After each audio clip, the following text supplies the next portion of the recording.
Thank you so much, Chairman Thune, and thank you for holding this very important hearing. I must say some of the testimony is pretty discouraging here.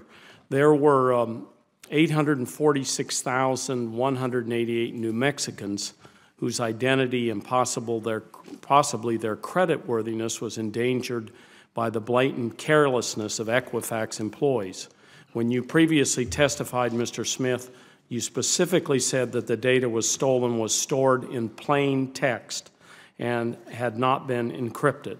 This is an unacceptable practice for an organization with such power over consumers' lives, and it's painfully clear that Americans cannot rely on large companies that store their data to protect it.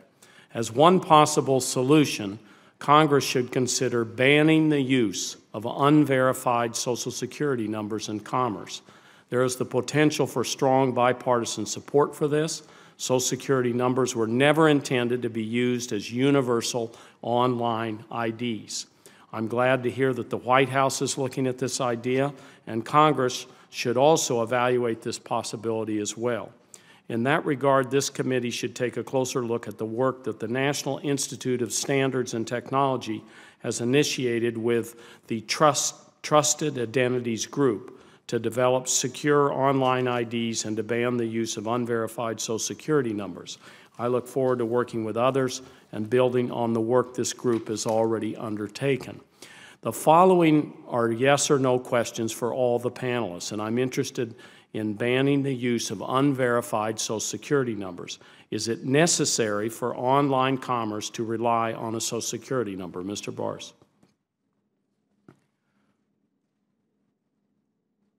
Please give me a yes or no. It's a simple question. Social Security number is a process that was developed in 1936. I think we need to have a better digital imprint perspective when dealing with e-commerce. So your answer is yes, it's necessary to rely on it. Today, some sites do rely on it. Yep. It's not a Mr. Smith? I'd love to see it replaced. Until there's a replacement, it's the standard. Yeah, Ms. Mayer? Yahoo does not collect or store Social Security numbers, so we did not need it for the conduct of our business. Yeah. Verizon's very happy to work with this committee and others to come up with an alternative for Social Security numbers. Thank you. Mr. Wilkinson? Social Security numbers, a static identity is a basis for our online identities, will not be secure, is not secure, and will never be secure in the future.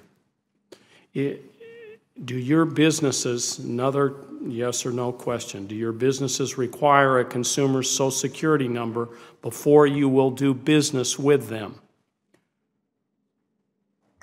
Most of our business is done business to business, so we deal mostly with entities. But there's a small portion of our business that require information that varies from the consumer side. Mr. Smith? I concur. Ms. Mayer? No. Zachariah?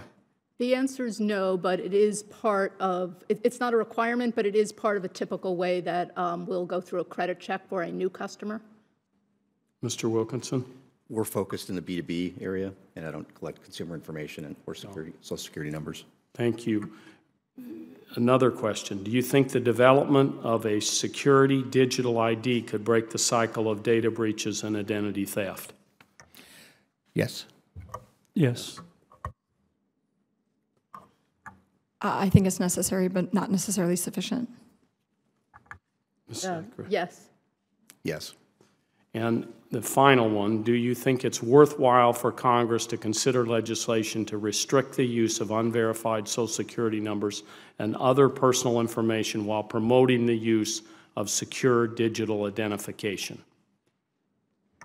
I need to understand the proposition, how it's going to be, but essentially anything that can move us forward from a static number will be supportive. Okay, same. I agree. Yeah. Ms. Mayer? Yeah, just for the record there, yes or no? I don't know that my opinion matters, but yes. Yeah. I agree. Yeah. Yes. Mr. Wilkinson, yes. The Trusted Identities Group is comprised of a public-private partnership to promote the adoption of an easy-to-use digital identity.